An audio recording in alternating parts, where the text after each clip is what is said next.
네, 시작하도록 하겠습니다. 우리는 이제 경영조직론을 1순환으로 공부를 하는 것이고, 제가 한번 쭉 얼굴을 보니까 1기 때 이제 인사에서 많이 얼굴을 뵌 분들이 거의 비슷하네요. 거의 비슷합니다. 그래서 똑같이 인사랑 우리 커리큘럼은 비슷하긴 한데 강의 계획서 한번 보면서 어떤 부분이 좀 다르고 어떤 부분을 우리가 짚어봐야 되는지 알려드릴게요.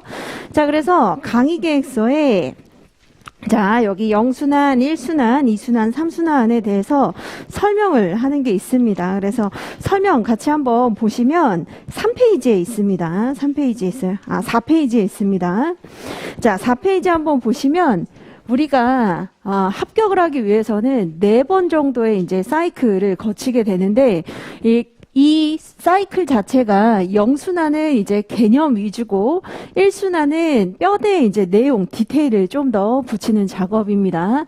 그리고 2, 3순환 같은 경우에는 우리가 실전 모의고사를 한번 보는 거예요. 그래서 지금은 1순환이기 때문에 여러분들이 이제 살을 붙이는 작업이다. 이렇게 생각을 하시면 되고 대부분은 이제 연기를 듣고 오셨겠지만 많이 1기 때부터 이렇게 진입을 한 경우에는 약간 버거울 수도 있습니다. 그래서 그래도 연기 때 설명을 드린 것을 완전히 넘어가진 않지만 굉장히 가볍게 터치를 하고 스피디하게 넘어갈 겁니다. 그래서 그 부분을 좀 염두를 해 두시고 강의를 들으시면 좋고, 그리고 여기 이제 보시는 것과 같이 이번 해에는 시험 일정이 5월 달에 이제 1차 시험을 보고 9월 달에 2차 시험을 봐요. 그런데 우리가 9월 달에 2차 시험을 본 역사가 없습니다. 그러니까 그 얘기는 뭐냐면 지금 1차랑 2차가 굉장히 텀이 길어졌다는 거예요. 그래서 우선은 생동차나 아니면 혼동차인 경우에는 굉장히 이제 기회가 좋다. 물론 그렇다고 해서 무조건 다 합격하는 건 아니지만 아무튼 여러분들이 어차피 이제 노무사 자격증 한번 내가 관심을 가지고 방향성을 정했다면 열심히 몰두를 해 보시는 게 좋습니다. 그리고 공부하는 과정은 굉장히 좀 지루하고 너무 힘든 과정이긴 하지만 과정 안에서 조금씩 재미를 찾을 수 있는 게 경영조직이에요. 네, 그렇습니다. 여러분들 이제 표정 보니까 재미? 막 이렇게 생각할 수 있는데, 그래도 이제 사실 노동법이나 뭐 행정쟁송이나 인사 같은 경우에는 막 양이 버겁다. 물론 이제 이것도 양이 버겁긴 하지만 좀 어떤 특징이 있냐면 하나하나 주제별로 그래서 군대에서 선임이 그런 행동을 했었던 거구나. 그리고 내가 있었던 조직에서 그런 식으로 운영을 했었던 거구나. 이렇게 이해가 갈 수 있는 부분이 많습니다. 그래서 그렇게 이제 좀 이해를 하시면 되고, 자, 그 다음에 이제 여러분들 그 자료 중에 피카소 연작이라고 되어 있는 그 그림이 하나 들어 있을 겁니다.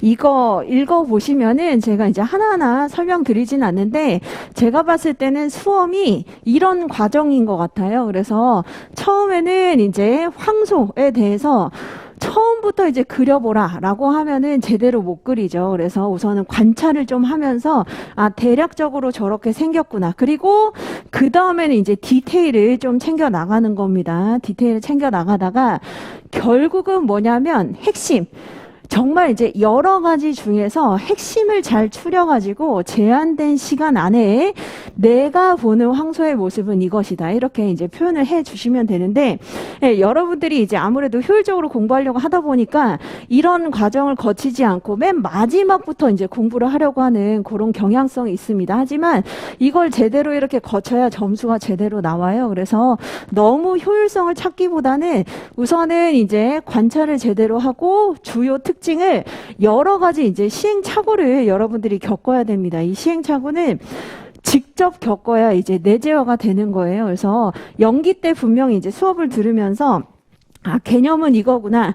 이 개념에서 내가 생각했을 때 주요한 키워드는 이것이다 라고 생각을 했는데 다시 한번 일기 수업을 들어보니까 그게 아닌 경우도 꽤 많아요. 그래서 그 부분을 다시 한번 보시면서 점검을 해보시고 이 표현이 더 좋다. 아니다. 다른 표현으로 교체해야 되겠다. 이런 것들을 1기 때 이제 정립을 하시면 되겠습니다. 그리고 나서 2, 3기 때는 아실 거예요. 우리가 안다고 다 쓸 수 있는 게 아닙니다. 그렇기 때문에 알고 있는 것 중에 핵심을 이제 찝어가지고 공부를 하는데 사람이 선생님이 아무리 공부를 해봐야 누수가 돼요. 누수가 되기 때문에 100을 공부하면 70을 쓰게 돼 있습니다. 그래서 70만 공부하려고 생각을 하시면 안 되고 100 정도를 공부해서 내가 결국 현출하는 것은 70이다. 이렇게 생각을 하셔야 됩니다.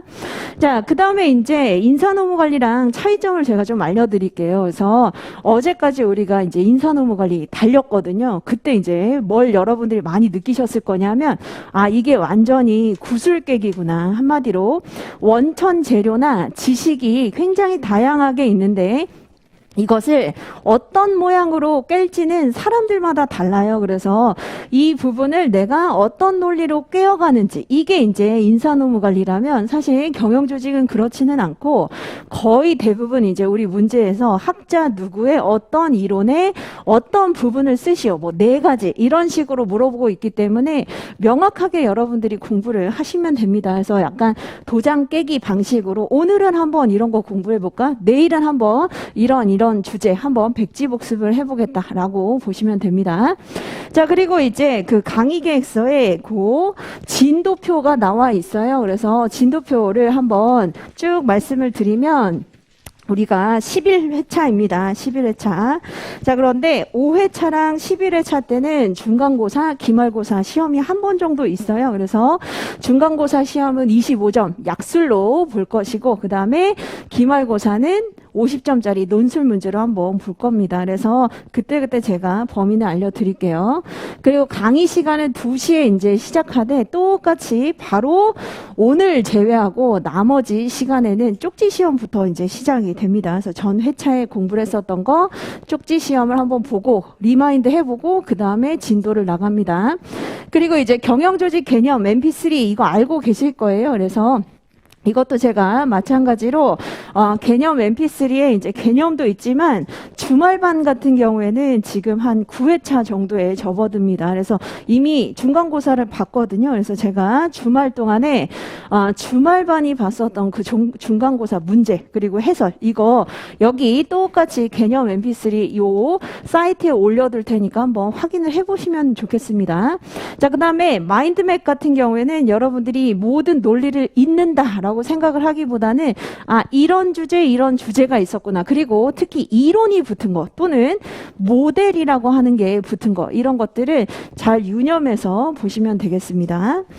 자, 그래서 이제 저희가 특히 오리엔테이션 자료 한번 같이 보고 넘어갈게요.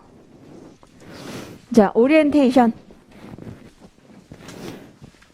자, 오리엔테이션 다시 한번 우리 봅시다. 그래서 합격 기준은 자, 박사가 아닙니다. 그러니까 박사로서 새로운 모델을 창제해내는 걸 원하는 게 아니라 전문가로서의 충분한 이제 소양, 가능성이 보이는가 이것을 이제 보는 것이기 때문에 완벽을 추구하려고 하시면 안 돼요. 그러니까 완벽한 사람을 뽑는 게 아니라 어떤 주제에 대해서 이것을 개념을 설명할 수 있고 세부 내용 중에 이제 어느 정도 알고 있는가 이것을 이제 추천하는 겁니다. 그래서 좀 느낌으로 말씀을 드리면 하나를 완전히 빠삭하게 다 알고 있는 게 아니라 둔둔하게 다 알고 있는 거 이게 중요하다는 겁니다. 자, 그리고 공부 방법 중에 이제 형광펜 칠하는 법 요것도 이제 제가 연기 때 알려드렸을 거예요. 그래서 미리 대중 소목차라고 우리가 정해서 각자가 선호하는 색깔을 칠하자라고 말씀드렸는데 자, 이제 1기 때는 뭐 하시는 거냐면 나머지 이제 개념을 보시면서 개념 중에 이제 확실하게 내가 이거는 가지고 가야 되겠다라고 생각하는 키워드에 이제 형광펜을 좀 쳐 주셔야 됩니다. 그래서 개념 그리고 학자 그리고 키워드 연도인데 자, 때로는 보면은 메인 학자가 있고 메인 학자가 아닌 학자도 있어요. 그래서 이 부분은 제가 수업 시간에 설명을 드릴 테니까 학자 중에 이제 중요한 학자들은 꼭 잘 챙겨 두시기 바랍니다. 자, 그리고 질문 방법은 똑같아요. 그래서 메일도 되시고 그 다음에 여기 보시는 문자나 카톡도 있는데 제가 선호하는 것은 이제 카톡입니다. 그래서 카톡으로 보내주시는 게 훨씬 더 좋고 그리고 이제 여기 뒷페이지 한번 같이 보시면 선배가 알려주는 경영조직론 학습 노하우라고 하는 요 여러 가지 이제 합격 수기들이 있거든요. 그래서 이 수기들을 보시면서 마찬가지로 나랑 가장 비슷한 사람이다. 예를 들면 나는 동차다 또는 나는 유해다 또는 나는 헌동차다 라고 생각을 하시면 여기에서 이제 비슷한 사람을 여러분들이 한번 찾아보시고 여기에 따라서 여러분들이 나는 공부 방법을 이렇게 맞춰봐야 되겠다 라고 생각을 하시면 되겠습니다. 그래서 지금 수많은 이제 케이스들이 있어요. 케이스들이 있는데 다 따라하려고 하시면 안 되고 이 중에서 한 3명 정도 나한테 맞는 사람을 찾으셔가지고 책상에 이거 붙여 두시고 계속 이제 같이 보시면 좋겠습니다. 사실 이거 하나하나 여러분들이 다 찾아야 되는데 찾는 것도 사실 시간 낭비이기도 해요. 그래서 딱 나에게 맞는 사람 그리고 사실 경영조직은 다 똑같이 얘기하는 게 정직하게 공부를 하면 된다. 근데 그 부분에 있어서도 사실 디테일이 좀 더 중요한 것이죠. 그래서 1기 때는 제가 디테일을 좀 더 많이 챙겨드리되 이것과 관련해서 어떻게 문제가 이제 적용되거나 활용되거나 아니면 변형이 될 수 있는지 이렇게 제가 알려드리도록 하겠습니다. 그래서 바로 이제 우리는 진도 나가도록 하겠습니다. 자, 그래서 책을 한번 펼쳐보세요. 책을 한번 펼쳐보시면, 자, 우리 책이 1편, 2편, 3편, 4편으로 구성이 되어 있습니다. 그래서 1편은 개괄이에요, 개괄. 그래서 조직 행동이 무엇이고, 이 안에서 우리가 꼭 알아야 되는 이제 그런 내용들이 있습니다. 자, 그래서 우선은 제가 이 부분을 좀 말씀을 드리고 갈게요. 자, 우리가 배우는 경영조직론이라고 하는 것은 정식 학문 명칭이 아닙니다. 이런 학문이 있진 않아요. 그래서 어떤 학문에 이제 그 총괄이라고 볼 수 있냐면 조직행동론과 조직론의 이제 그 총괄적인 그 학문을 시험 과목에 맞게 이렇게 변형시킨 게 바로 경영조직론입니다. 그래서 대학교에서도 경영조직론이라고 하는 과목은 없어요. 그래서 대부분의 학부 수준에서 어떻게 공부를 하게 되냐면 미시조직론이라고 공부를 하게 되는 조직행동론과 거시조직론이라고 부르게 되는 이제 조직론, 조직구조론을 이제 주로 공부를 하게 됩니다. 자, 조직행동론은 조직 내 구성원들의 심리 상태라든지 아니면 태도나 동기부여 정도라든지 이런 행동을 연구하는 학문을 얘기를 합니다. 물론 여기에서는 개별 구성원 한 명만 우리가 연구하는 건 아니고, 자, 여기에서 많은 이제 구성원들이 집단이나 부서나 팀을 이루고 있겠죠. 그렇죠? 그래서 이 안에서 나타나게 되는 대립, 다툼, 갈등이라든지 그리고 리더십이라든지 이런 것들도 이제 포함해서 우리가 사람의 행동, 저변에 나타나는 모든 것들을 이제 학문적, 심리적으로 다루는 학문이다. 이렇게 보시면 되겠습니다.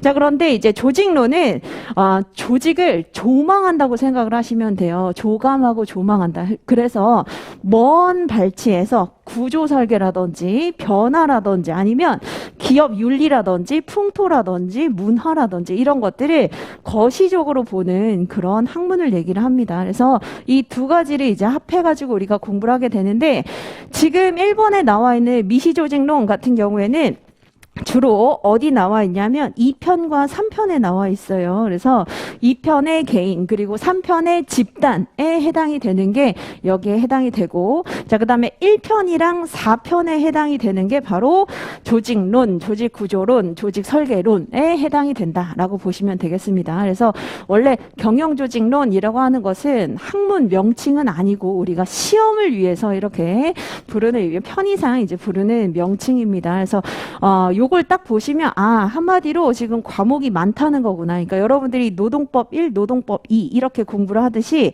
마찬가지예요. 이게 어떻게 보면 노동법 1, 이게 노동법 2에 해당이 되는 부분입니다. 그래서 양은 많지만 그래도 우리가 잘 하나하나씩 짚어나가면 못할 것도 없습니다. 자, 그 다음에 이제 우리가 바로 진도 들어가기 전에 앞서서 변수라고 하는 거에 대해서 좀 공부를 해보도록 하죠. 자, 21페이지 먼저 설명을 좀 드리도록 하겠습니다. 모든 공부를 시작하기 전에 이 변수에 대한 이제 개념, 정의가 필요합니다. 자, 변수라고 하는 것은 이제 측정할 수 있는 개념을 우리가 변수라고 얘기를 합니다.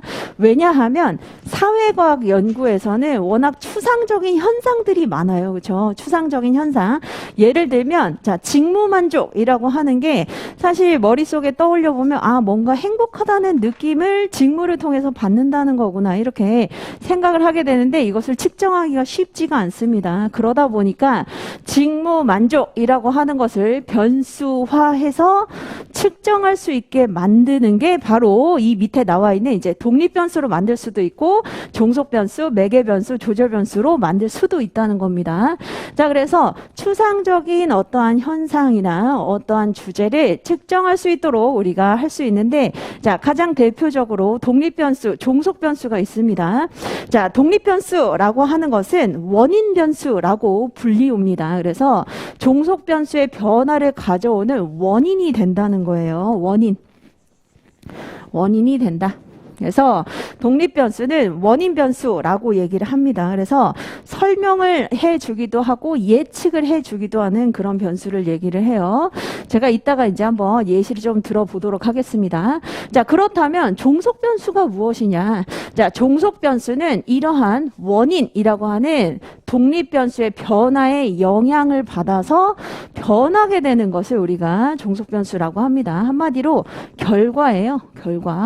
결과를 얘기를 합니다. 그러니까 한마디로 독립변수는 원인이 되는 변수고 종속변수는 그 원인에 의해서 결과가 이끌어내지는 그런 이제 요인을 얘기를 하는데 예를 한번 들어보면 자, 직무 설계를 우리가 인사관리 시간에 공부를 했었습니다. 물론 이 안에 굉장히 다양한 내용이 있지만 자, 재미와 보람을 주는 직무 설계를 하게 되면 성과가 증진된다라고 이렇게 얘기를 할 수 있겠죠. 그러면 자, 여기에서 독립변수는 뭐죠? 자, 결과의 앞에 나와 있는 원인이죠. 그렇죠? 그래서 직무 설계가 바로 독립변수, 원인변수가 됩니다. 자, 그렇다면 여기 나와 있는 성과라고 하는 건 뭐죠? 바로 종속변수입니다. 그래서 원인에 영향을 받아서 성과가 달라질 수 있다. 이렇게 본다는 것이죠. 그래서 직무 설계를 바람직하게 하게 되면 성과나 생산성이 높아진다라고 할 때 원인과 결과 이렇게 우리가 이해를 할 수 있습니다. 자, 그런데 이거는 굉장히 좀 너무 단순한 모형이에요. 그래서 여기에서 우리가 좀 더 타당하게 그리고 논리적으로 그리고 다양한 상황을 고려할 필요가 있기 때문에 자, 밑에 보시는 매개변수나 조절변수까지 다 더해서 연구를 하게 됩니다. 자, 매개변수라고 하는 것은 자, 원인과 결과 사이에서 결과를 이끌어내는 이유를 좀 더 정교하게 설명을 해주는 요인을 얘기를 합니다. 그래서 자, 매개변수는 자, 원인과 결과 사이에서 이 중간에서 훨씬 더 이유를 정교하게 논리를 정교하게 설명을 해주는 요인을 얘기를 합니다. 그래서 예를 들면 이렇게 우리가 볼 수 있겠죠. 직무 설계가 성과를 가지고 오긴 하는데 자, 이렇게 되는 이유는 중간에 자, 개인의 심리적인 상태가 만족스럽기 때문에 그래서 성과가 증진된다라고 얘기할 수 있다는 겁니다. 그렇다면 자, 개인의 심리 상태라고 하는 게 매개변수가 될 수 있겠죠. 그렇죠? 그래서 매개변수를 우리가 다른 말로 뭐라고도 부르냐면 징검다리 변수라고도 얘기를 합니다. 그러니까 우선 퐁당퐁당 이렇게 이제 생각을 해보시면 확실히 논리가 더 정교해지고 깔끔해진다는 거예요. 자, 그런데 이제 조절변수 한번 봅시다. 조절변수는 자, 독립변수인 원인 그리고 종속변수인 결과 간에 독립변수의 효과를 중간에서 조절을 해주는 요인이라는 겁니다. 그래서 자, 중간에서 조절을 한다라고 하는 건 뭘 얘기를 하는 거냐면 강도를 조절을 한다는 겁니다. 더 세게 만들어주거나 더 약하게 만들어주는 요인을 우리가 조절변수라고 얘기를 합니다. 그래서 예를 한번 들어보면 자, 원인과 결과 사이에서 자, 누구나 그런 건 아니다. 누구나 그런 건 아니고 사실 사람들의 성장 욕구에 대한 강도에 따라서 누구는 더 커질 수 있지만 누구는 더 낮아질 수 있다. 그래서 그 차이를 조절을 해주는 강도를 더 강하게 또는 약하게 만들어주는 요인은 바로 조절 변수라는 겁니다. 그래서 직무 설계를 아무리 이렇게 해준다 하더라도 만일 성장에 대한 그 열망이라든지 자아 실현 욕구 이런 것들이 없으면 오히려 성과가 좀 약하게 나타나고, 자, 오히려 성장 욕구 강도가 굉장히 강한 사람은 훨씬 더 성과가 크게 나타난다는 겁니다. 그래서 이렇게 이제 이해를 해보시면서, 자, 사실 이게 어떤 걸 가지고 지금 제가 말씀을 드리는 거냐면 헤크만과 올드엠의 직무 특성 모델을 가지고 설명을 드리는 겁니다. 이거는 여러분들 책에는 지금은 나와 있지 않아요. 동기부여 파트에 가 보시면 그때 나와 있습니다. 자, 이것을 이제 한번 보시면 여기 음영 표시 나와 있는 걸 잘 한번 보세요. 원래 자, 독립 변수와 종속 변수는 뭐라고요? 원인과 결과였었다는 겁니다. 그래서 자, 직무 설계를 잘 이제 해주게 되면 성과가 좋아진다. 한마디로 결과가 좋아진다. 자, 그런데 너무 이제 논리적으로 점프한 것 같다는 말이에요. 그래서 그냥 직무 설계 잘해주면 성과가 난다. 너무 이제 논리적인 점프가 있다 보니까 어떻게 한다? 징검다리로 중요 심리 상태가 달라지기 때문이다 라고 논리적인 정교성을 이제 더 설명해 주는 게 바로 매개 변수라는 겁니다. 매개. 자, 그리고 다 그런 건 아니다. 사람들이 모두 일반화 시킬 수 있는 건 아니고, 다만, 자, 중간에 이제 이렇게 조절을 해줄 수 있는 변수가 있다는 것이죠. 그래서 자존에 대한 열망, 그리고 성장에 대한 관심, 이런 것들이 큰 사람은, 자, 이렇게 해줬을 때 성과가 완전히 이렇게 드라마틱하게 좋아지지만, 그렇지 않은 사람은 성과가 약하게 나타나거나 오히려 낮아질 수도 있다는 겁니다. 이게 그래서 바로 조절 변수 이렇게 보시면 되겠습니다. 자, 그래서 앞으로 이제 우리가 인사관리 시간에는 제가 이런 부분을 많이 얘기 드리지는 않은 게, 아무래도 경영조직 같은 경우에는 여러분들이 인사랑 다르게 어떤 학자가 어떤 히스토리에 근거해서 이렇게 연구를 하게 되었구나 라고 하는 것을 주로 공부를 하고 있기 때문에 학자의 문제의식을 가지고, 그리고 경영자로서의 현실 감각을 가지고 이제 접근을 해야 되는 그런 과목입니다. 그래서 인사는 사실 학자의 마인드보다는 현실 세계에서 지금 이렇게 운영이 된다는 거구나, 적용을 할 수 있다는 거구나, 이런 것들을 공부를 하는 것이고, 경영조직 같은 경우에는 학자로서 문제의식, 자, 누군가가 지금 핵심 직무 차원이 있으면 결과가 좋아진다라고 했는데, 자, 이거 골똘히 바라보다가 인과관계가 너무 좀 약간 추상적인데 논리적인 점프가 있는데 라는 문제의식 때문에 뭘 만들게 된 거다? 바로 매개 변수를 하나 더 추가하게 됐고, 다 모두가 또 그런 게 아니다. 그렇기 때문에 조절 변수를 좀 더 추가해서 더 타당하게 만들어줬다는 겁니다. 그래서 이런 문제의식과 현실 감각까지 이제 우리가 공부를 하는 것이기 때문에 이런 것들은 알아두시면 되겠습니다.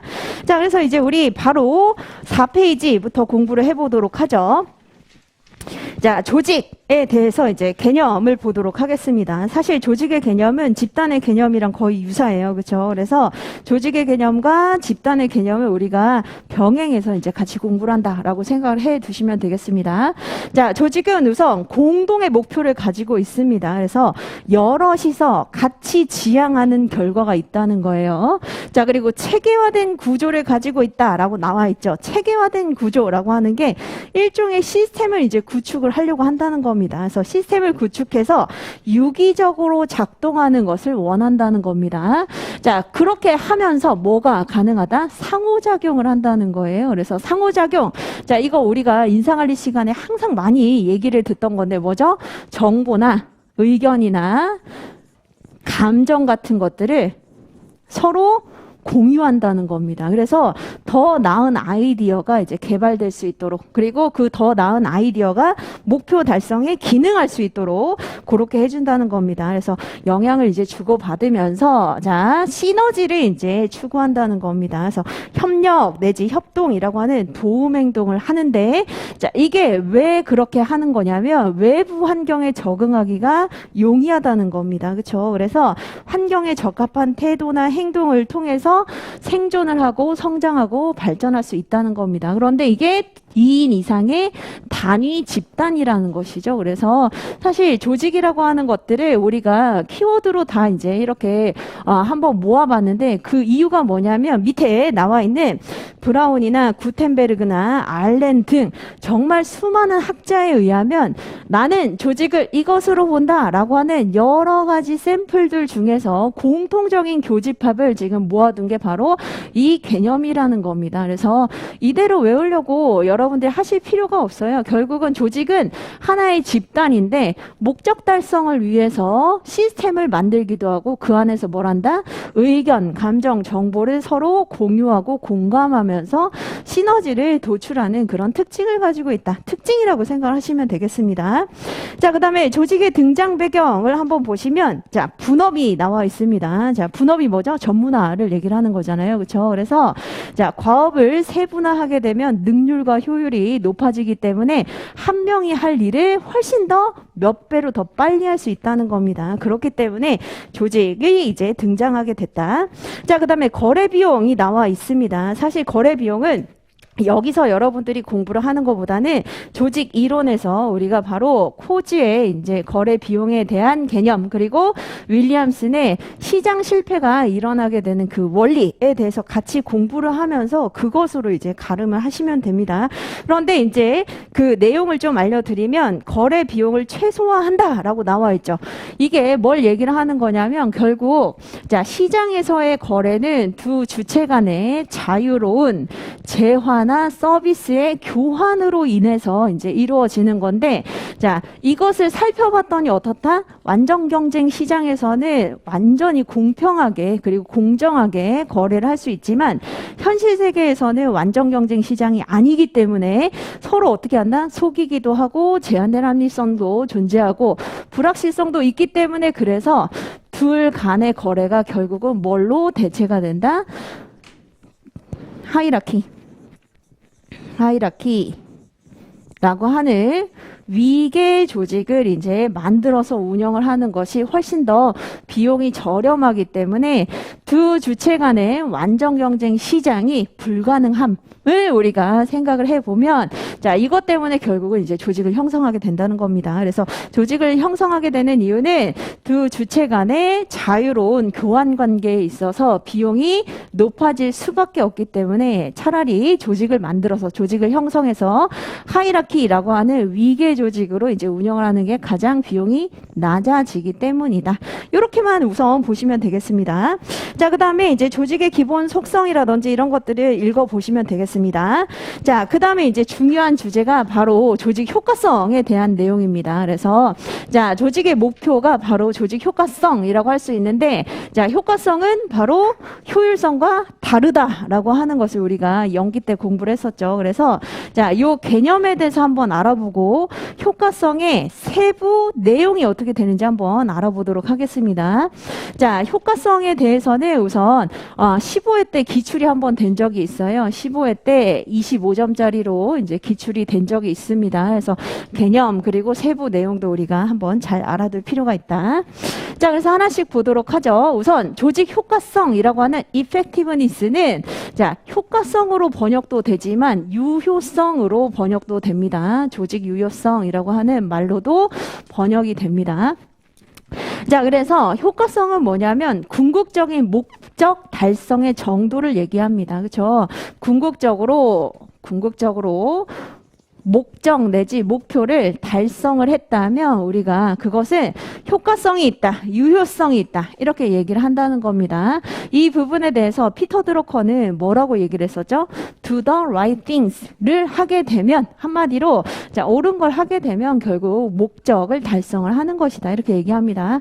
하지만 경제성을 뜻하는 효율성과 같은 의미는 아니죠. 그렇죠? 그래서 효율성은 영문으로는 efficiency라고 얘기를 합니다. 그리고 자, 이 부분은 뭘 얘기하는 거냐면 인풋 대비 아웃풋이라고 하는 자, 투입 대비 산출을 가장 경제적으로 하는 것을 우리가 효율성이라고 합니다. 싸게. 그래서 한마디로 여러분들이 알고 있는 가성비 있잖아요. 가성비가 있을수록 효율적이다라고 얘기합니다. 그래서 자, 이 부분에 대해서 또 피터 드러커 뭐라고 얘기하죠? Do things right이라고 얘기를 합니다. 그래서 옳게 하게 된다면 어떤 방법을 찾는다? 가장 경제적인 방법을 찾는다는 겁니다. 그래서 이 두 가지는 이제 의미가 완전히 똑같은 건 아닌데 특히 조직 효과성을 표현하는 또 다른 이제 그 목표가 있습니다. 그래서 이게 바로 공식 목표와 운영 목표라고 하는 게 결국은 조직 효과성을 드러내주는 내용이다라고 볼 수 있겠습니다. 그래서 6페이지 한번 같이 보시면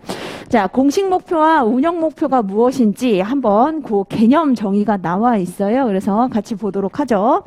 자, 공식 목표는 조직이 공식적으로 달성해야 되고 대외적으로 제시하고 있는 목표를 얘기를 합니다. 그래서 선언적인 특징을 가지고 있다라고 볼 수 있겠습니다. 자, 선언적인 특징 이거 누가 얘기하죠? 주로 조직의 상층부에서 얘기를 합니다. 그래서 조직의 CEO라든지 조직의 상층부에서 자, 우리 조직은 어떤 조직이냐면 사람들의 삶에 도움이 되는 물건을 만드는 조직이다라고 하는 요런 Better for Life라고 하는 선언적인 성격을 가지고 있는 게 이제 공식 목표라는 겁니다. Better for Life가 어떤 회사의 이제 공식 목표냐면 현대차의 공식 목표예요. 그래서 자, 우리가 차를 만드는 것은 비단 기계 장치를 만드는 게 아니라 사람들의 삶을 윤택하게 만들어주는 것이다. 라고 하는 선언적인 성격을 가지고 있다는 거예요. 좀 더 이제 추상성을 가지고 있죠. 그런데 자, 운영 목표를 한번 같이 봅시다. 운영 목표라고 하는 것은 조직의 실질적인 목표를 표현을 하는 것입니다. 실질적인 목표라고 하는 것은 구체적인 목표를 의미하는 거예요. 그래서 자, 이것을 달성하기 위해서는 우리가 어떻게 해야 되는지 이것을 이제 좀 더 구체적이고 수단적으로 더 세분화해서 나타내 주는 게 바로 운영 목표라는 겁니다. 자, 그러면 운영 목표 같은 경우에는 어떻게 우리가 알 수 있을까요?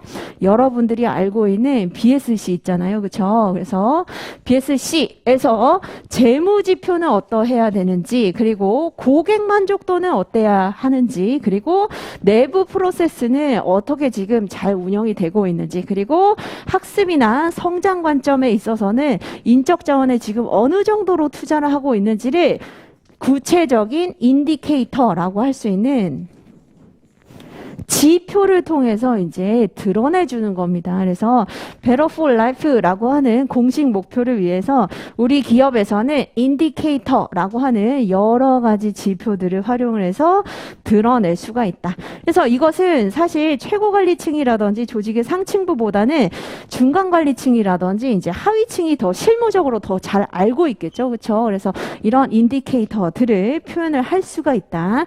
자, 이렇게 보시면 되겠습니다. 자, 그래서 여러분들이 어디를 같이 보시냐면 7페이지에 박스를 한번 보세요. 요거는 충분히 물어볼 수 있는 내용이기도 합니다. 굉장히 쉽지만 최근에 문제는 분설형으로 나오고 있기 때문에 자, 효과성에 대해서 설명을 해보고 효과성을 이제 드러내주는 내용으로서 공식 목표와 운영 목표에 대한 개념을 한번 설명을 해봐라. 이렇게 물어볼 수 있습니다. 자, 그래서 여기 나와 있는 박스 안에 이제 박스가 있죠. 그렇죠? 그래서 같이 한번 보시면 자, 효율성이라고 하는 것은 경제성을 의미하는 것이고 효과성이라고 하는 것은 목표 달성 정도를 의미하는 것이다. 이게 뭐죠? 개념입니다. 자, 그 다음에 밑에 일을 올바로 하는 것이냐 아니면 올바른 일을 수행하는 것이냐 이거 누가 얘기했다고요? 피터 드러커라고 하는 자, 경영혁신 기법으로서 MBO를 제시를 했었던 바로 그 학자가 이렇게 은유를 하기도 합니다. 자, 그 다음에 효율성의 목표는 뭐죠? 이윤 극대화입니다. 그런데 효과성은 최적화라는 거예요. 최적화다. 균형을 맞추는 것이라는 거죠. 자, 그 다음에 효율성은 단기 측정을 위주로 하게 됩니다. 최대한 이제 경제적으로 우리가 어떻게 인풋을 줄이고 아웃풋을 극대화할 수 있는지를 단기 측정을 하게 된다. 하지만 효과성은 대부분 이제 장기 측정을 하게 됩니다. 그래서 장기적으로 목적을 달성했는지를 보게 됩니다. 되는 것이다. 자, 그래서 이러한 내용을 기반으로 해서 밑에 그림 2번을 한번 보시면, 자, 자원을 투입해서 산출하는 이 연결되는 게 뭐죠? 바로 효율성입니다. efficiency라고 볼 수 있죠. 그렇죠? 효율성으로 나와 있죠. 자, 그다음에 옆에 한번 보시면 산출한 것이 궁극적인 목표를 달성했는지로 연결이 되는 바로 그 박스가 바로 효과성이라는 겁니다. 그래서 이렇게 이제 비교를 해 볼 수가 있다. 자, 이렇게 이제 보시면 되고, 우리 시험 문제에서는 15회 때 이게 나온 건 아니고 조직 효과성의 이제 개념을 설명을 해주면서 어떻게 측정을 할 수 있는지 전통적인 측정 방법 3가지에 대해서 이렇게 물어봤다는 겁니다. 자, 그래서 한번 같이 보도록 하죠. 자, 여러분들의 좌표가 될 수 있는 게 그림 3번입니다. 3번을 제가 이렇게 띄워놨어요.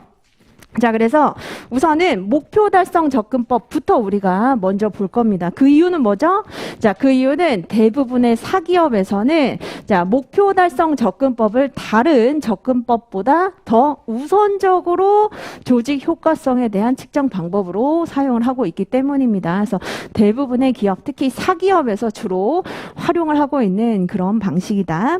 자, 그래서 개념 한번 보도록 하죠. 개념을 한번 보시면 우선 목표에 대해서 파악을 하고 목표를 달성한 정도에 대해서 우리가 측정을 하는 방식을 얘기를 합니다. 그래서 아무리 열심히 해봐야 그런 거 소용없고, 자, 농업적 근면성 이런 거보다는 확실한 어떤 결과, 산출물, 아웃풋 이게 중요하다라고 보는 게 바로 목표 달성 접근법입니다.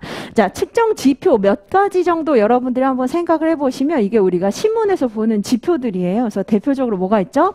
자, 생산액이라든지 투자 수익률이라든지 이런 것들, 그리고 당연히 영업이익액이라든지 영업이익률이라든지 이런 것들 다 여기에 해당이 된다라고 볼 수 있겠습니다.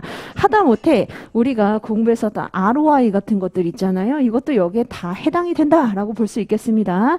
그래서 Return on Investment라고 해서 투자 자본 수익률 이런 것들 다 여기에 해당이 된다.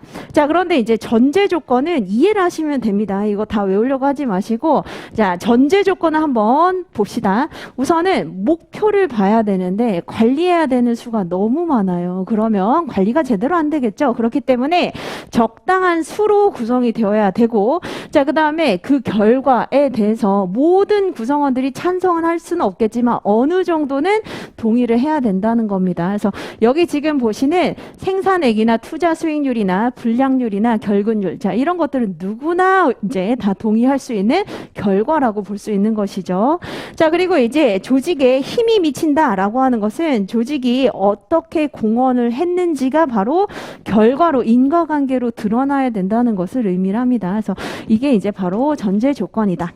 자, 그런데 이제 한계점을 한번 같이 보도록 하죠. 조직은 한 가지의 목표를 가진 게 아닙니다. 복수의 목표를 가지고 있죠. 그렇죠? 그래서 여러분들이 알고 있는 복수의 목표 대표적으로 뭐죠?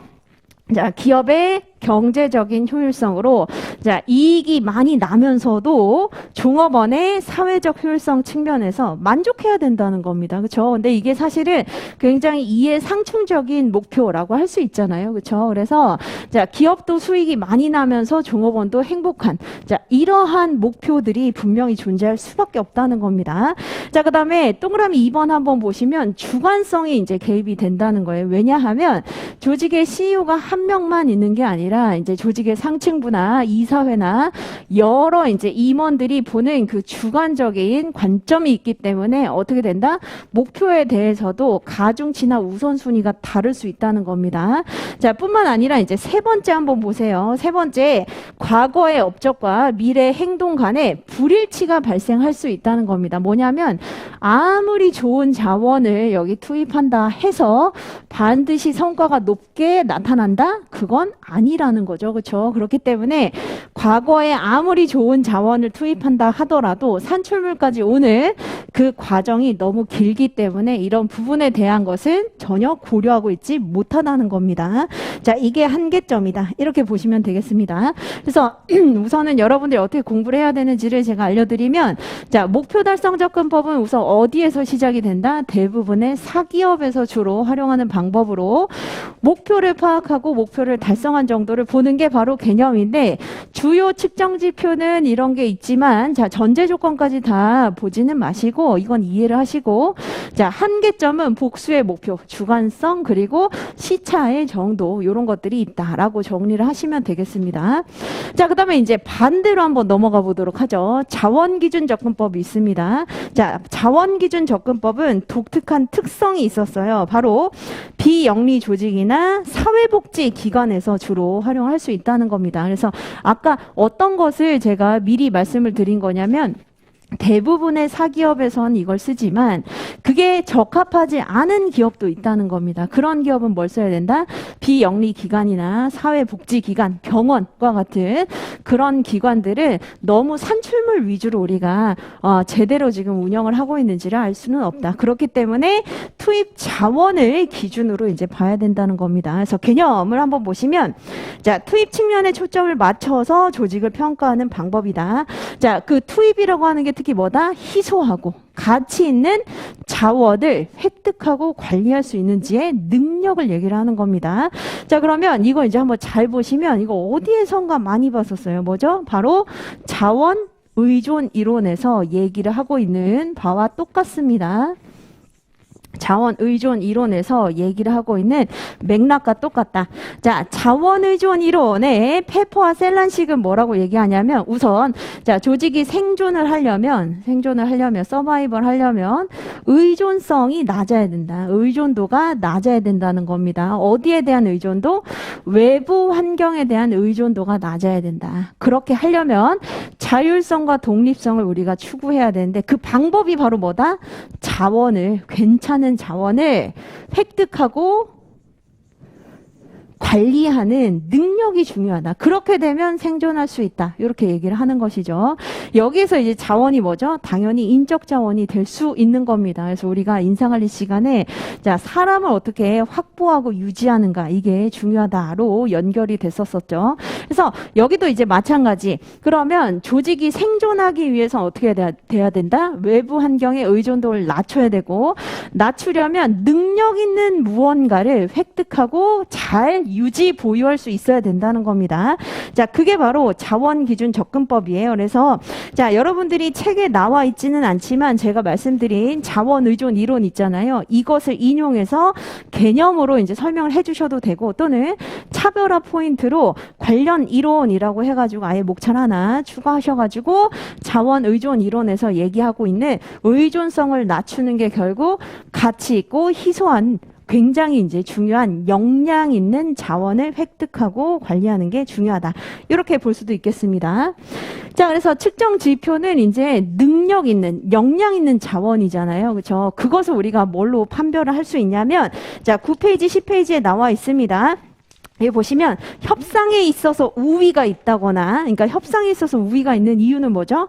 자, 워낙 이미 네임밸류가 높다거나 아니면 권력을 가지고 있다거나 아니면 더 큰 영향력을 가지고 있을 때 유리하다는 것이죠. 그렇죠? 그래서 협상에 있어서 유리한 지위를 가지고 있다거나 자, 판별 능력이라고 되어 있죠. 이것은 정확하게 인지하고 계산을 할 수 있는 능력을 얘기를 합니다. 그래서 훨씬 더 고차원적인 인식, 계산 능력을 가지고 있다거나 자, 그다음에 10페이지에 관리 능력이 있습니다. 그래서 조직 활동에 필요한 여러 가지 자원들을 잘 구성하고 조정할 수 있는 능력을 가지고 있다거나 그리고 대응 능력으로 환경에 신축적으로 빨리빨리 대응할 수 있는 이러한 능력을 가지고 있는 거. 한마디로 뭐죠?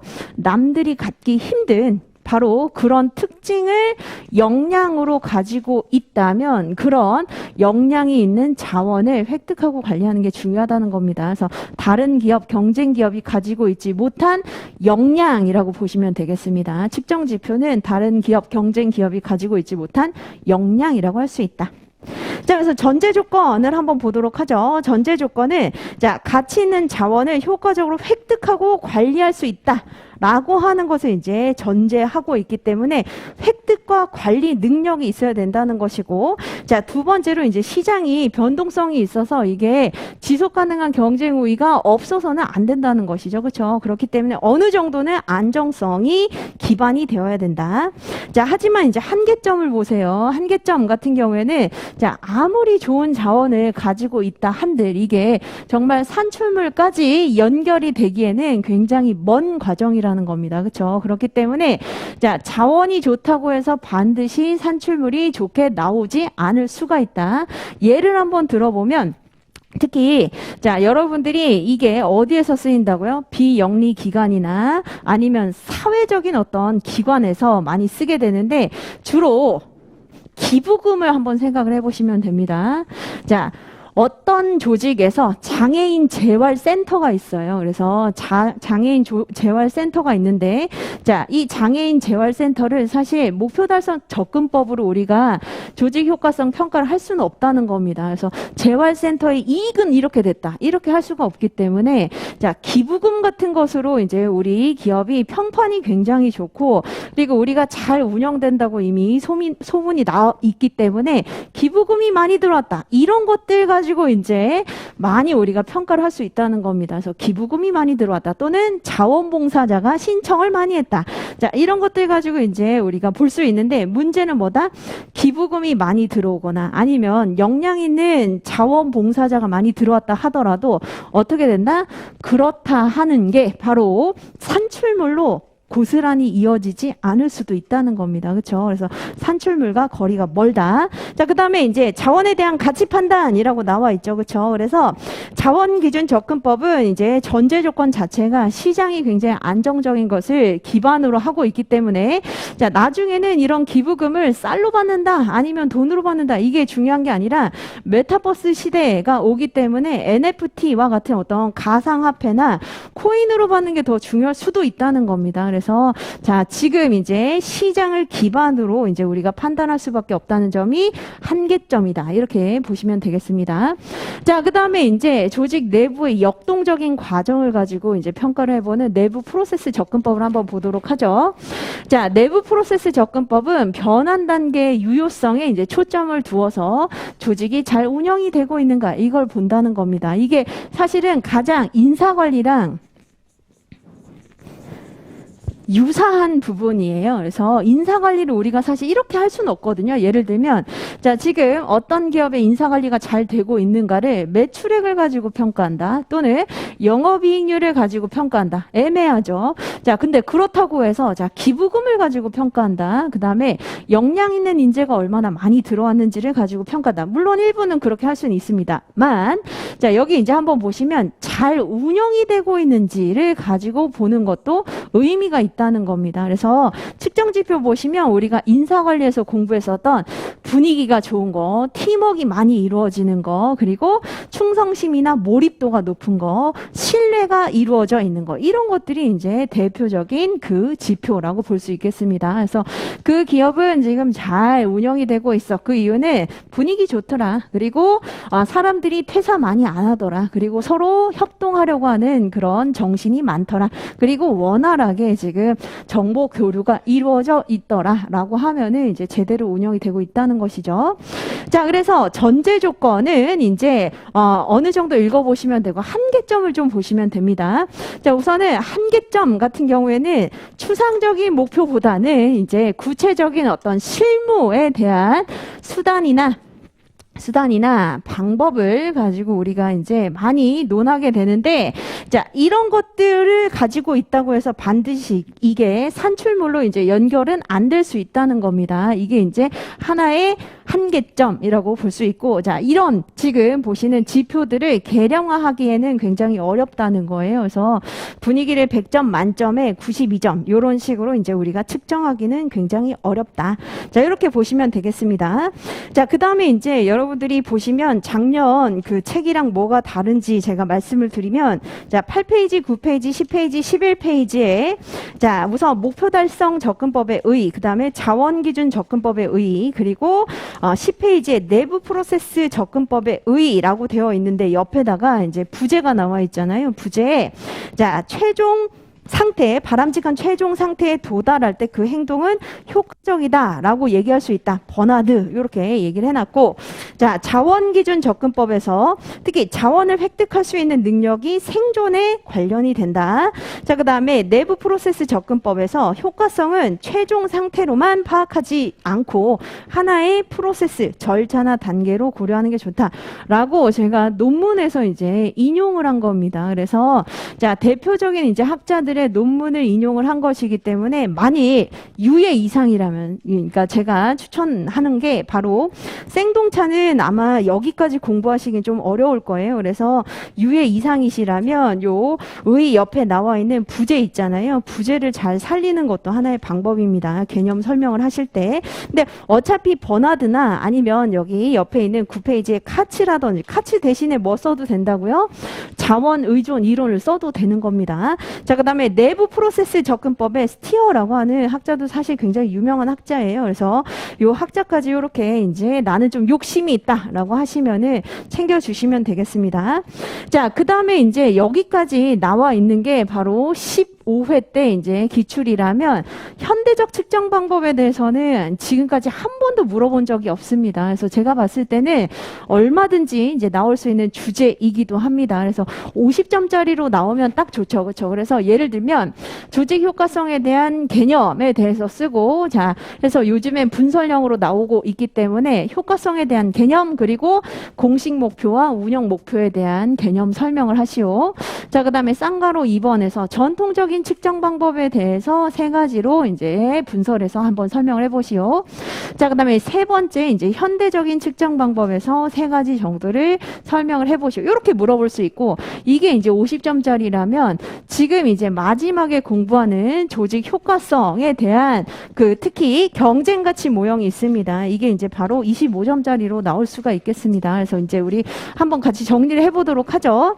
자, 우선은 11페이지에 이제 이해관계자 접근법이라고 나와 있습니다. 그래서 이해관계자 접근법에 이해관계자가 누구인지를 우리가 개념을 알아두어야 되겠죠. 자, 이해관계자가 누구죠? 조직의 여러 가지 요구 조건이나 권리를 가지고 있는 주체를 우리가 이해관계자라고 얘기를 합니다. 조직의 여러 권리나 요구 조건을 가지고 있는 주체를 바로 이해관계자라고 얘기합니다. 이해관계자는 이해를 가지고 있는 자다. 이렇게 쓰시면 동어반복이죠. 그렇죠? 그래서 조직의 여러 가지 요구 조건, 그리고 권리, 이런 것들을 가지고 있는 자입니다. 자, 이해관계자 관리를 어떻게 하느냐에 따라서 조직의 흥망성쇠가 결정된다고 볼 수 있겠죠.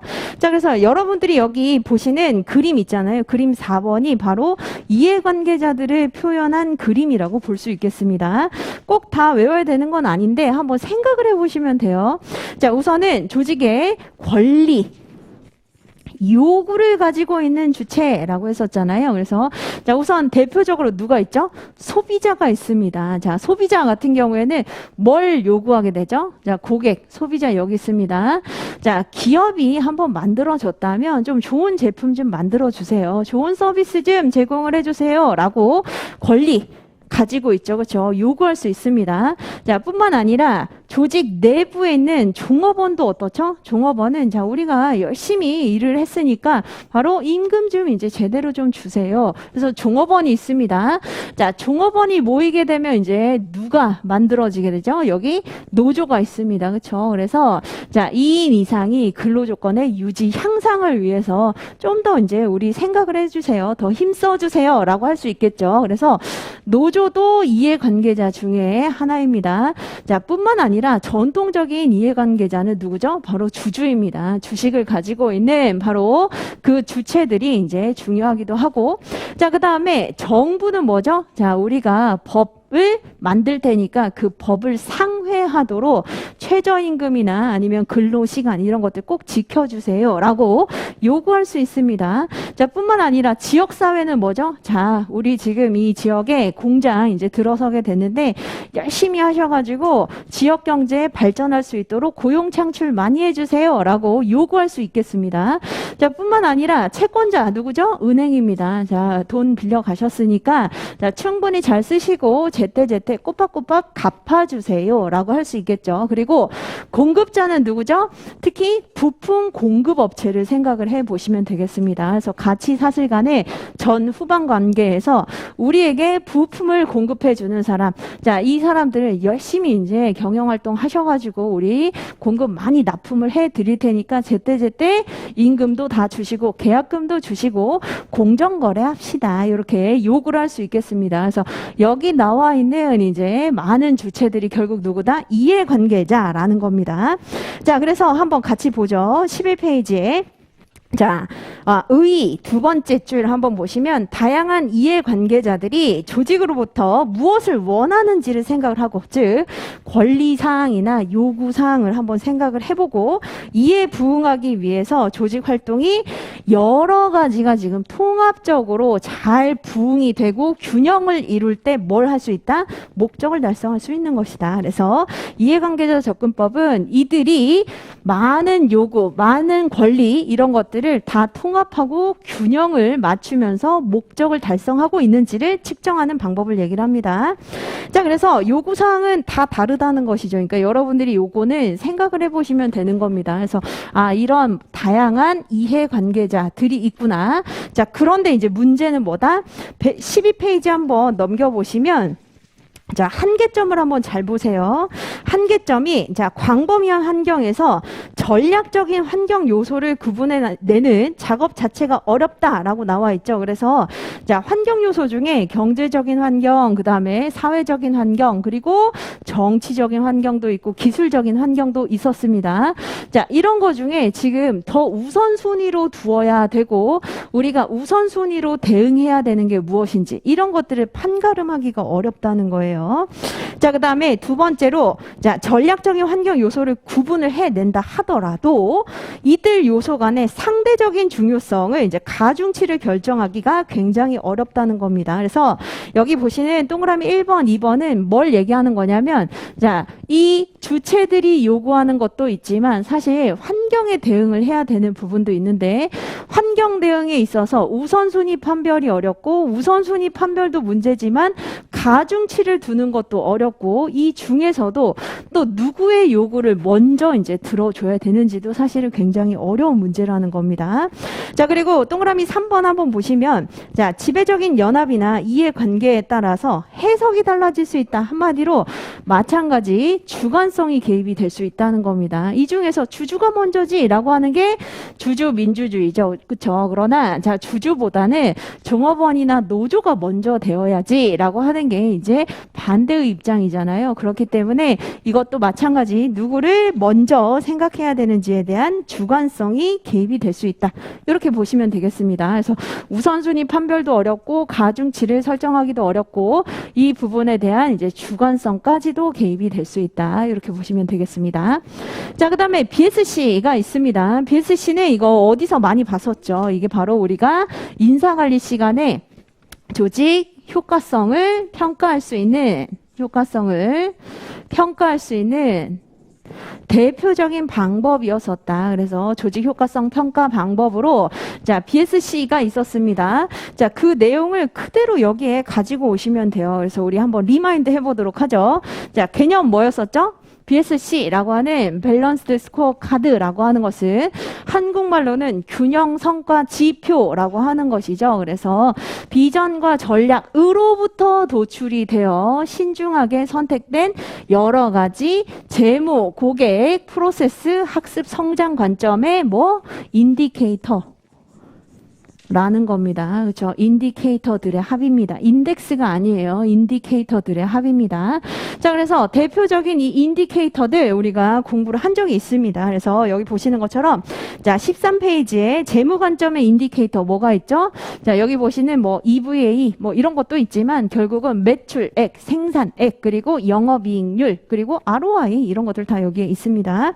자, 그다음에 고객 관점에 있어서 자, 지금 고객이 얼마나 만족하고 있는지를 알 수 있는 대표적인 지표 뭐가 있죠? 시장 점유율, 재구매율 이런 것들 여기에 있습니다. 자, 내부 프로세스 관점이라고 해서 지금 시스템이 얼마나 원활하게 잘 돌아가고 있는가 이것을 나타내주는 게 바로 뭐다? 여기 보시는 것처럼 얼마나 지금 품질이 좋고 사후 서비스가 좋은지 등등 자 리드 타임이라고 하는 자 제품 주문을 해서 그것을 인도받기까지의 과정이 얼마나 짧게 걸리는지에 대한 리드 타임도 여기에 해당이 된다. 자, 그다음에 마지막으로 사람한테 얼마나 지금 투자를 하고 있는지에 대한 인디케이터 뭐가 있죠? R&D에 지금 얼마나 투자를 하고 있고 직원 숙련도는 얼마나 높은지 이런 것들을 우리가 볼 수 있겠습니다. 자, 그래서 여기 이제 유용성은 전체 평가를 할 수 있다는 것이죠. 그렇죠? 거시 평가를 할 수 있고 자, 이거 인사관리 시간에 말씀드린 적이 있습니다. 여기 그림을 보시면 과거에 대한 활동을 어떻게 했는지는 재무지표로 나타나게 되고 지금 현재 어떻게 하고 있는지 한마디로 시스템 잘 운영하고 있고 자 고객 만족도에 신경을 쓰고 있는지도 알 수 있을 뿐만 아니라 자 결국 얼마나 사람에게 투자했는가는 뭘로 이제 나타나게 된다? 미래에 나타나게 된다는 겁니다. 그래서 과거, 현재, 미래를 나타내주는 지표일 뿐만 아니라 인사, 마케팅, 재무, 생산에 대한 경영학의 4대 기능을 균형 있게 이제 드러내주는 지표이기도 하고 재무제표 공시로 외부에 공시하는 부분도 있지만 내부 고객이라고 할 수 있는 종업원이나 내부 구성원들에게 이제 지금 시스템상의 문제라든지 그다음에 얼마나 지금 교육 훈련 투자에 힘쓰고 있는지 이런 것들을 알려주는 지표이기도 하다라고 보시면 되겠습니다. 그래서 밸런스드 스코어 카드라고 본다는 거죠. 그래서 과거, 현재, 미래, 외부, 내부 게다가 경영학의 이제 4대 기능까지 포함하고 있다. 자, 그러나 이제 한계점을 한번 보세요. 지금 한계점 똑같습니다. 다 중요하다라고 얘기를 하는데 이거 중에 우선순위를 우리가 다루기가 어렵다는 겁니다. 그렇죠? 그래서 이 부분에 있어서 자 동그라미 1번 한번 보시면 이해관계자들 간에 갈등이 존재할 수 있다라고 나와 있죠. 그렇죠? 그래서 자 재무지표가 가장 뭐라고 해도 중요하다라고 보는 그런 사람들도 있고 아니다. 사람에 대한 투자가 중요하다라고 보는 사람들도 있죠. 그래서 이해관계자들의 갈등 그리고 주관성이 존재할 수 있습니다. 자 그다음에 동그라미 2번 한번 보시면 자 BSC가 주장하고 있는 지표 인디케이터와 성과 간의 정교한 인과관계를 밝히기가 어떻다? 굉장히 사실 어렵다는 겁니다. 그래서 여러분들이 이렇게 하면 좋아질 것 같네 라고 하지만 마찬가지 자 투자를 하면 재무지표에 어떻게 영향을 주는지 자 고객 구매에 있어서 고객 만족도가 높으면 재무지표에 어떻게 연결이 되는지 그리고 지금 리드 타임이 줄어들게 되면 재무지표에 어떻게 영향을 주는지를 자 제3의 변수라고 할 수 있는 여러 가지 변수들을 통제하지 않고 연구를 한 결과가 없어요. 그렇기 때문에 이런 정확한 인과관계를 밝히기가 어렵다. 자 그다음에 이제 이거 많이 물어보는 부분입니다. 그래서 잘 보세요. 특히 자 동그라미 3번에 현실 세계에서는 KPI가 되게 좋게 쓰이는 게 아니라 어떻게 쓰인다? 이건 운영의 문제입니다. 사람들을 통제하고 관리하기 위한 수단으로 전락할 수가 있다는 겁니다. 그래서 우리가 이론적으로 공부할 때는 되게 좋은 어떤 평가 방법이라고 생각이 될 수 있는데 이것을 실제 운영하는 데 있어서는 어떻게 된다? 운영하는 데 있어서 여러 인디케이터들을 가지고 사람들을 이제 못 살게 군다는 겁니다. 그래서 자 지금 고객 만족도가 생각보다 낮아. 그러니까 지금 당신이 잘못하고 있는 거야. 그래서 작년 대비 지금 120%까지 이제 우리가 향상시켜야 되는데 그렇지 못하다면 지금 당신이 잘못하고 있는 것이다. 라는 지시 감독의 방식으로 잘못 운영이 될 수 있다는 겁니다. 그래서 사실은 좋은 어떤 이상적인 균형 성과 지표로 우리가 운영을 하자는 것임에도 불구하고 현실 세계에서는 통제 수단으로 이제 전락해서 이제 잘못 운영이 될 수가 있다. 이렇게 보시면 되겠습니다.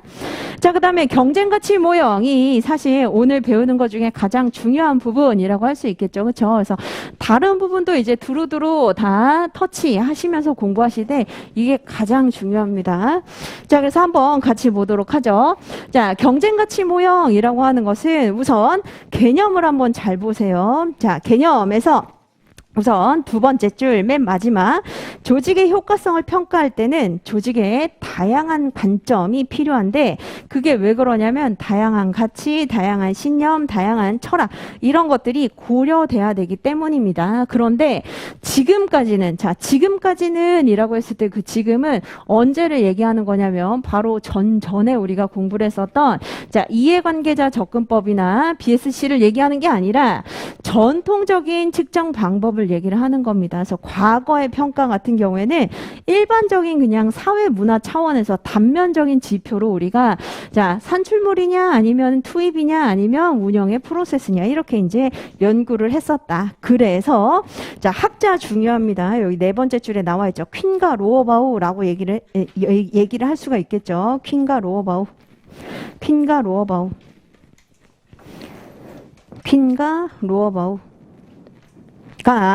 자, 뭐라고 얘기한다? 자, 맨 밑에서 세 번째 줄. 가치들은 상황에 따라서 서로가 더 중요하다라고 경쟁하면서 중요성의 가중치가 다르게 매겨질 수 있는데 이것 때문에 이제 우리가 경쟁 가치라고 부르고 모든 가치들 이제 잘 들으세요. 서로 모순되고 상반되는 가치들을 균형 있게 우리가 다루어야 된다는 겁니다. 서로 모순되고 상반된 배타적인 가치들을 지금 공존하고 있다는 거예요. 이런 공존하고 있는 가치들을 하나를 이제 너무 추구해서는 안 되고 어떻게 해야 된다? 다면적으로 균형 있게 관리해야 된다는 것을 시사합니다.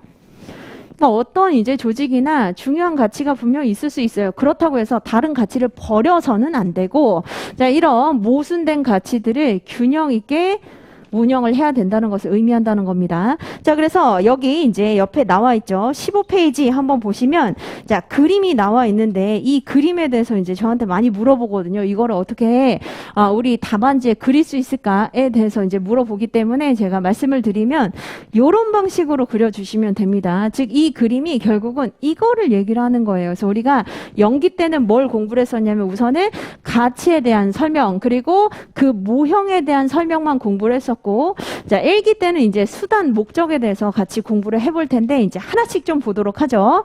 자, 우선은 가치에 대해서 먼저 우리가 설명을 한번 해봅시다. 자, 여기 Y축에 유연성과 통제라고 하는 게 있어요. 그렇죠? 유연성과 통제라고 하는 게 있습니다.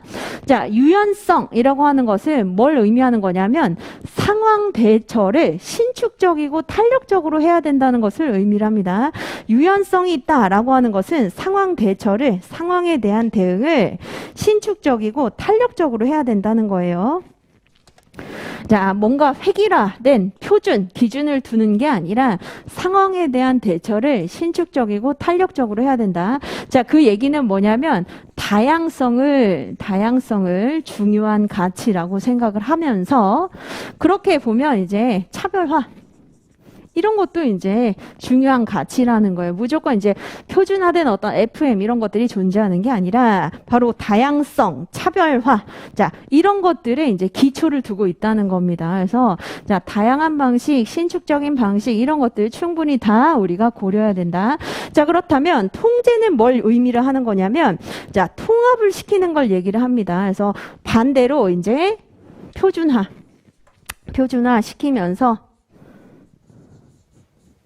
똑같이 동질적으로 만들어주는 표준화를 시키면서 통합을 시키는 게 중요한 가치라는 거예요. 통합을 시키는 게 중요한 가치다. 자, 그래서 완전히 지금 조금 이 가치관이 다르죠. 그렇죠? 그래서 다양성과 차별화를 중시하느냐 아니면 표준과 통합을 중시하느냐, 이것은 이제 그 색깔이 다른 바로 그 가치라고 할 수 있겠습니다. 자, 그다음에 내부 통합과 외부 지향이라고 하는 거 한번 보도록 하죠. 자, 내부 통합이라고 하는 것은 조직의 유지를 위해서 조직이 잘 존속할 수 있도록 질서 안정을 추구하는 것을 의미를 합니다. 조직이 잘 유지가 되기 위해서 질서 안녕을 추구하는 것을 의미한다.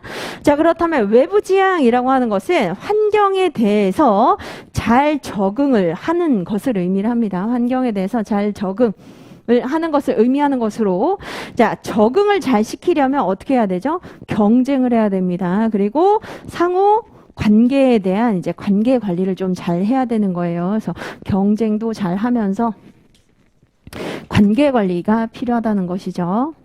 자, 그런데 이제 이게 굉장히 추상적인 그 명칭들이기 때문에 잘 안 와닿을 수 있어요. 그래서 제가 뭐라고 말씀드렸죠? 연기 때. 자, 여러분들이 이제 기업을 운영하는 그 관리자의 입장이다라고 생각을 해보시고, 자, 기업마다 지금 어떤 상황에 처해 있느냐에 따라서 지금 당장 중요한 가치가 있긴 하지만 그렇다고 해서 다른 가치를 굉장히 낮게 보면 안 된다. 그래서 여기 이제 한번 보세요. 여러분들이 노무법인에 이제 사무소를 하나 차렸습니다. 정말 사무소는 한 명이 운영을 할 수 있어요. 그래서 자, 한 명이 운영한다. 또는 정말 노무법인에 한 두세 명 정도 두세 명 정도 되는 이제 벤처 창업의 요 단계라고 생각을 해봅시다.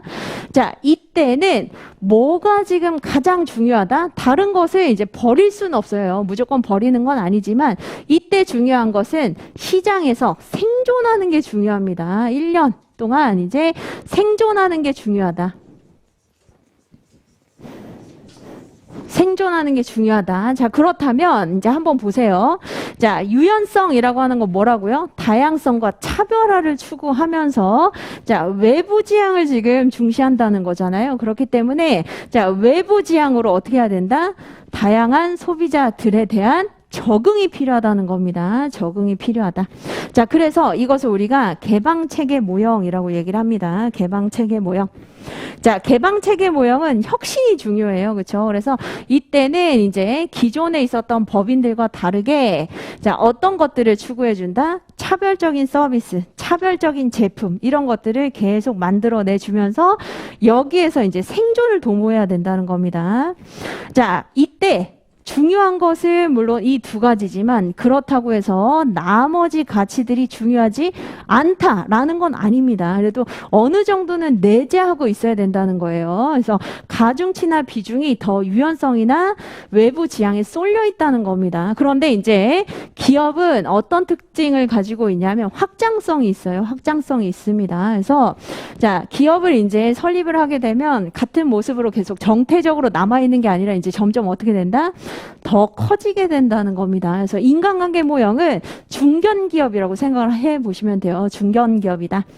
뭐 100명까지는 아니지만 그래도 한 30명, 50명 이렇게 되는 기업이다라고 생각을 해보시면 되겠습니다. 자, 그러면 여기에서 이제 중요한 게 뭐냐면 바로 공동체 정신이 필요합니다. 그렇죠? 그래서 우리가 완전한 대기업은 아니지만 대기업으로 성장하기 위해서는 필요한 게 바로 뭐다? 지금 이제 우리끼리 으쌰으쌰 하는 집단 공동체 정신을 함양하는 게 중요하다는 거예요. 자, 그래서 이제 중요한 그 가치가 바로 뭐다? 외부에는 탄력적으로 대응을 하면서도 자, 내부 통합이라고 하는 유지가 중요하다는 겁니다. 지금 결집시켜가지고 우리끼리 으쌰으쌰 한번 해봐야 된다. 집단 공동체 모형에서 특히 응집력을 이제 굉장히 중시하는 것을 의미합니다. 그래서 가족 같은 이제 공동체 정신 이런 것들이 필요하다는 것이죠. 자, 마찬가지 이때 가장 중요한 건 이 두 가지 가치지만 그렇다고 해서 다른 가치를 완전히 도외시하면 안 됩니다. 내재하고 있다가 자, 그 다음에 이제 훨씬 더 커졌어요. 그래서 여러분들이 알고 있는 공공기관이나 군대라고 생각을 해보세요. 이게 이제 바로 대규모 조직입니다. 대규모 조직. 자, 대규모 조직이 가지고 있는 게 바로 이제 내부 프로세스 모형이라고 할 수 있는데, 자, 공공기관이나 이제 대규모 조직은 뭐죠? 많은 인력들을 효율적으로 관리하는 게 필요해요. 그렇기 때문에 특별한 어떤 차별성 그리고 다양성 이런 것들 다 이제 존중을 해주기보다는 획일화 시켜가지고 통제하는 게 중요합니다. 자, 그러다 보니까 뭐다? 조직을 유지하면서 밑에 보시는 체제를 안정적으로 유지하고 획일화해서 표준화시키는 거 이게 중요하다는 거예요. 그래서 공공기관 같은 경우에는 이제 우리가 알고 있는 관료제가 여기에 해당이 되는 것이죠. 그래서 규정이나 절차나 여러 가지 이제 공식적인 문서들로 이제 관리를 하게 됩니다. 자, 그런데 이제 또 어떻게 된다? 이렇게까지 왔다가 더 커질 수 있습니다. 그래서 물론 군대나 공공기관이 더 커지는 건 아니고 이거는 일예고, 자, 사기업 같은 경우에는 글로벌 기업으로 커질 수가 있어요. 그렇죠? 글로벌 기업으로 더 확장이 될 수 있습니다. 자, 이때 중요한 건 뭐냐면 경쟁력을 유지하는 거예요. 경쟁력을 유지하지 못하면 결국은 조직은 쇠퇴됩니다. 그런 입장에서 어떻게 본다? 자, 합리적 목표 모형이라고 하는 것은 결국 뭐가 중요하다? 경쟁력을 유지하고 확장시킬 수 있는 능력이 중요합니다. 그러려면 외부의 고객들에게 민감하게 계속 이제 피드백을 받으면서 어떻게 해야 된다? 나름대로 사업부를 잘 관리할 수 있는 질서 유지가 필요하다는 거예요. 그렇기 때문에 통제가 중요한 요 모형이 된다. 자, 그런데 여기서 끝나는 게 아니라 또 회귀하게 됩니다. 어떻게? 우리가 나중에 공부를 한번 하게 되는데, 자, 큰 기업은 결국 너무 방만하게 운영이 되기 때문에 회생 절차를 거치게 되는데, 그게 바로 벤처 기업으로 다시 이제 사내벤처나 분사처럼 작은 기업으로 다시 분할해서 운영을 하게 된다. 그래서 계속 돌고 돌게 되는 이런 이제 모형이라고 보시면 되겠습니다. 자, 그런데 이제 여기 나와 있는 수단 그리고 목표를 한번 우리가 좀 공부를 해보도록 하죠. 이게 왜 그런지에 대해서 설명을 좀 드릴게요. 자, 그래서 한번 같이 보시면, 자, 여기에서 하나씩 봅시다. 개방체계 모형 작은 조직, 그 다음에 자, 가족 같은 조직, 그 다음에 엄청 큰 관료제, 그리고 완전 이제 글로벌 조직, 이렇게 한번 생각을 해보시면, 자, 개방체계 모형에서는 아까 뭐가 중요하다고요? 생존, 그리고 우선 1년 동안 살아남아야 된다는 겁니다. 생존과 성장이 그 목적이라는 거예요. 생존과 성장이 목적이다. 자, 그렇게 하기 위해서는 이제 그 방법이 뭐다? 소비자들이 원하는 적소를 찾아줘야 된다는 겁니다. 그래서 소비자들이 원하는 제품과 서비스, 그것을 찾아야 돼요. 그 소구점을 찾아서 어떻게 해야 된다? 적응해야 된다. 그래서 남들이 다 만드는 그런 제품보다는 소비자들이 원하는, 그리고 소비자들의 그 요구사항에 민감하게 귀 기울여서 어떻게 해야 된다? 생존하고 성장할 수 있다는 겁니다. 자, 그 다음에 두 번째로 여기 이제 인간관계 모형 한번 보세요. 목적은 뭐죠? 자, 결집시키는 거잖아요. 으쌰. 우리끼리 내일 따지지 말고 공동체 정신으로 한번 잘해보자. 라고 하는 것이기 때문에 목적은 뭐냐면 사람을 개발시키는 거예요. 그래서 사람을 개발시켜서 이 일 저 일 다 처리할 수 있도록 그렇게 만드는 게 목적입니다. 자, 그렇게 하려면 뭐가 필요하다? 자, 공동체 정신이라고 할 수 있는 응집력이 필요하다는 겁니다. 그래서 응집력을 기반으로 해서 개발을 좀 더 시켜주는 거. 자, 그 다음에 이제 관료제입니다. 굉장히 큰 조직이에요. 큰 조직은 가장 큰 목적이 뭐죠? 질서 안정이에요. 그렇죠? 질서 안정입니다. 자, 그렇게 하려면 뭘 해야 된다? 정보 관리를 표준화해야 된다는 겁니다. 규칙, 절차, 문서에 따라서 형식화하고 이런 정보 관리를 잘 해야, 자, 이러한 대규모 조직이 안정적으로 유지가 될 수 있다. 자, 그 다음에 이제 글로벌 조직이에요. 글로벌 조직 같은 경우에는 자, 목적이 뭐다? 경쟁력 유지잖아요. 그렇죠? 경쟁력 유지가 결국은 생산성입니다. 그래서 쇠퇴하지 않고 경쟁력을 유지하는 게 중요한데, 그렇게 하기 위해서 뭐가 필요하다? 중장기 계획이 필요하다는 겁니다. 자, 그래서 여기 이제 나와 있는 요 그림을 그리지 마시고 여러분들이 이제 답안지에는 뭐 그릴 수 있어야 되냐면 밑에 나와 있는 요 그림으로 그릴 수 있어야 된다는 겁니다. 그래서 한번 보시면 똑같아요. 이 가치는 똑같고, 자, 인간관계 모형, 개방체계 모형, 내부 프로세스 모형, 합리적 목표 모형 똑같습니다. 자, 그럴 때 여기까지 같이 물어볼 수 있어요. 교수님이 수단과 목표 내지는 수단과 목적을 같이 쓰시오라고 물어볼 수 있습니다. 그래서 우선은 요렇게 여러분들이 쓰시되, 자, 줄글로 설명을 할 때는 어떻게 한다? 여기 15, 16 페이지에 나와 있는 인간관계, 그 다음에 개방체계, 내부 프로세스, 합리적 목표 모형으로 요 순서대로 설명할 수도 있지만 순서를 바꿀 수도 있습니다. 어떻게? 이게 1번, 이게 2번, 이게 3번, 이게 4번 이렇게 바꿀 수도 있다. 그 이유는 뭐죠? 조직의 성장 주기에 따라서 한번 살펴보겠다라고 얘기를 하면서 개방체계부터 합리적 목표 모형으로 이제 여러분들이 얘기를 할 수가 있겠다. 자, 이게 여기 16페이지에 나와 있고, 이것이 어디 이제 정리가 되어 있냐면 16페이지에 조직의 적용을 한번 보세요.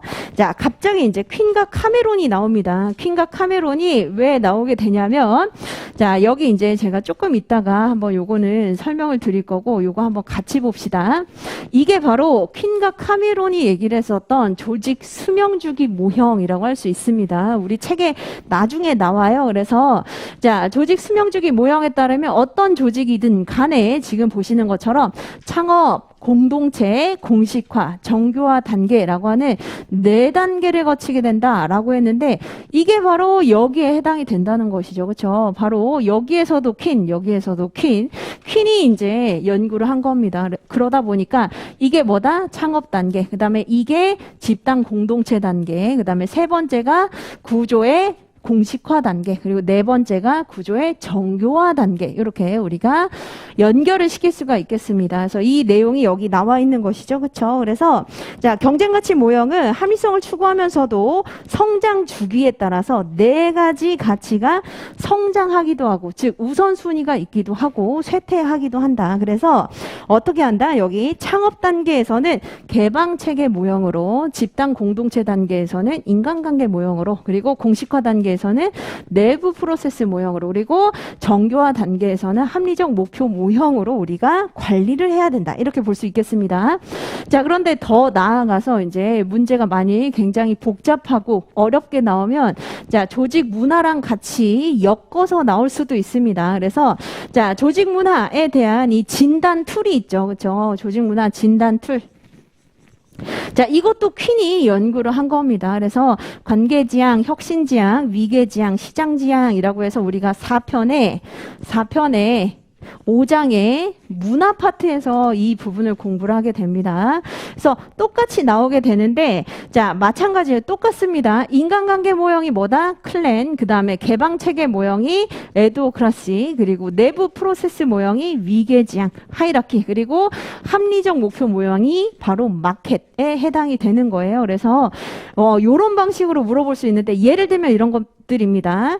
제가 이제 문제를 하나 가지고 왔어요. 자, 한번 잘 보시면, 자, A 조직이 있습니다. A 조직은 틈새 시장을 찾아서, 자, 틈새 시장이 뭐죠?